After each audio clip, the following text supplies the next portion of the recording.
So, I just finished Homer's The Iliad, and it wasn't what I expected.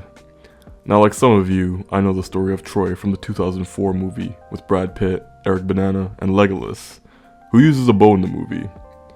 The movie condenses the decade-long conflict into a few weeks, but still covers the entire war, from Paris stealing Helen away, to the Trojan horse and sacking of the city. I expected the book to follow suit, and instead it starts amid the Trojan War with an argument between Achilles and Agamemnon about the girl that Agamemnon has taken as his spoil of war. Achilles is enraged at Agamemnon and he declares he's not fighting for him and relieves himself from further battle. This really threw me off because I was expecting a classic beginning, middle, and end, like a traditional story, not some Tarantino shit from an almost 3,000-year-old book. Now, the biggest difference upon reading the book is the presence of the Greek pantheon. In the movie, they only exist in the minds of the characters. In the book, they are front and center. The movie focuses on telling a human story about pride and greed, which results in the pain and suffering of innocent people.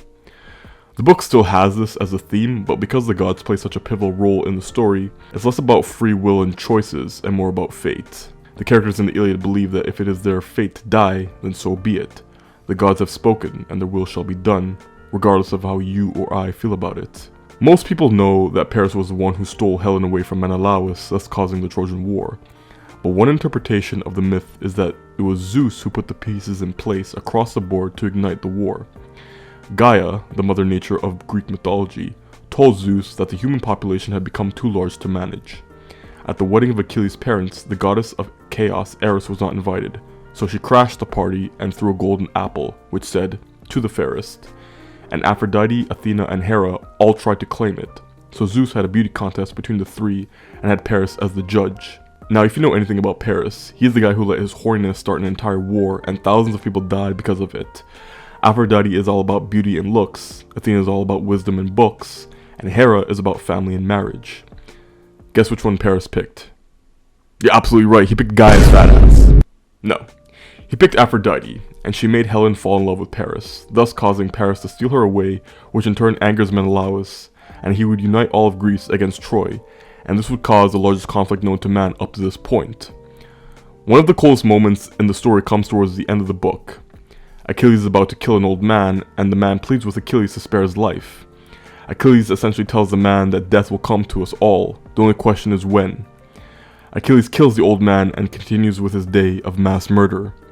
Now, the other Olympians take a more active role in the war than Zeus, who views himself as neutral, but the Greeks think that Zeus has sided with the Trojans, and the Trojans think that he has picked the side of the Greeks. Now, after Achilles kills Hector, this moves Zeus because Hector was so beloved by all the gods, and Apollo convinces Zeus to return Hector's body to Priam, the king of Troy and father of Hector. However, Zeus still didn't give a shit about the overall conflict and the thousands of innocent men, women, and children which were butchered, enslaved, and raped. Zeus was like, fuck him. He only cared about the main characters, Hector and Achilles. Some of the other gods do pick sides though. Aphrodite obviously sides with Troy because Paris said she was a baddie. She even rescues him in the duel between him and Menelaus by taking him away in a puff of smoke, or clouds, or something. I don't know, I have a hard time imagining it in my head. Athena and Hera side with the Greeks because they're so mad at Paris for picking that stupid ass hoe over them. Poseidon sides with the Greeks over a squabble with one of the Trojan kings.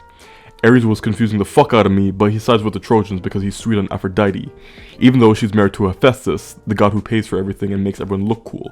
But unfortunately, he looks like Harvey Weinstein, so Aphrodite just cheats on him. The Greek gods are so fucked up. I'm not surprised Zeus would do a whole bunch of CIA-level manipulation to start a war and decrease the population.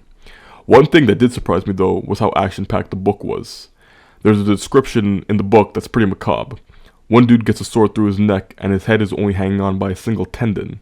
Also, another guy literally gets a spear jabbed through his private parts and is left convulsing on the battlefield, scraping at the dirt. Lastly, the egos and pride of the characters are off the charts. In the movie, Hector is portrayed as being extremely honorable and noble, which he is in the book as well, but I feel the movie removes much of his ego and cruel nature. Ajax and Menelaus go to retrieve the body of Patroclus after Hector killed him, stripped him of his armor, and dragged his body away. Hector sees them and his general Glaucus makes a bold statement to Hector.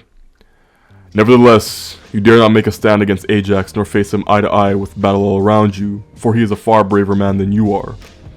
Hector scowled at him and answered, "Glaucus, you should know better. I have held you so far as a man of more understanding than all, but now I despise you for saying that I am afraid of Ajax.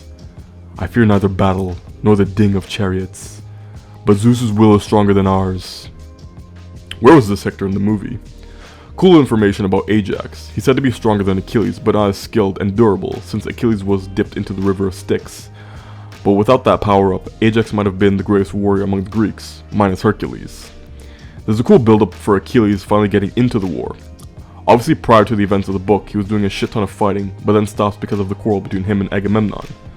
Achilles' prowess as a fearsome warrior is talked about, but you don't actually see it until Patroclus dies, and this causes Achilles to return to the war, and once he does, it's complete madness. He's fighting Trojans in the river Scamander, and he lays waste to so many of them that the river literally becomes alive in godlike form and challenges Achilles, and they battle. Poseidon and Athena encourage Achilles to keep fighting since the river is on the side of the Trojans.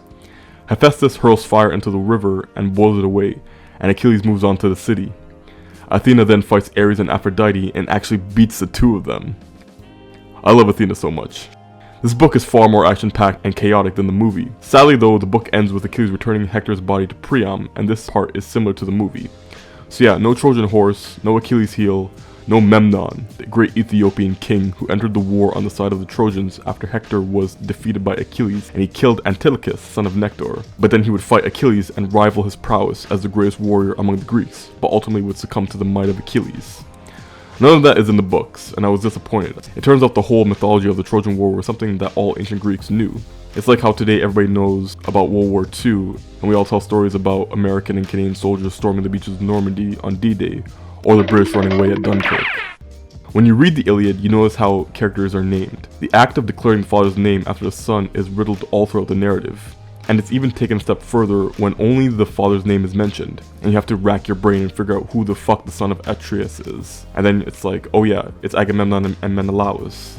It's very much something that would have been common knowledge in the Antiquity age. I guess the Greeks were telling all types of stories about the Trojan War, and the Iliad by Homer is just one of those smaller narratives that are part of a larger epic tale. It turns out there's a whole franchise of ancient Greek poems and stories that detail in full the events leading to and after the Trojan War. There's of course the Odyssey, which tells the story of Odysseus returning home after the Trojan War. There's the Postamerica by Quintus Cimmerianus, which is the true sequel to the Iliad written in the 3rd century. It tells of the Achilles heel and the Trojan horse, which was thought of by Athena and Odysseus. Lastly, there's the Aeneid, written by Virgil, who tells about Memnon and his fight against the Greeks, and of Aeneas, who fled to Italy after the sacking of Troy and was the ancestor of Romulus and Remus, the fabled founding fathers of Rome. There was a prophecy in ancient Greece that the descendants of Troy would return to rule again, and indeed they did, with the Roman Empire. So yeah, that's my thoughts and little insight on Homer's ancient Greek epic, the Iliad. I know I didn't give any spoiler warnings, but who cares, the story's almost 3,000 years old. It predates the fucking Bible. Your lazy ass time is up.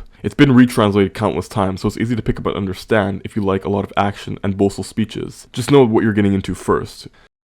10 out of 10 would recommend.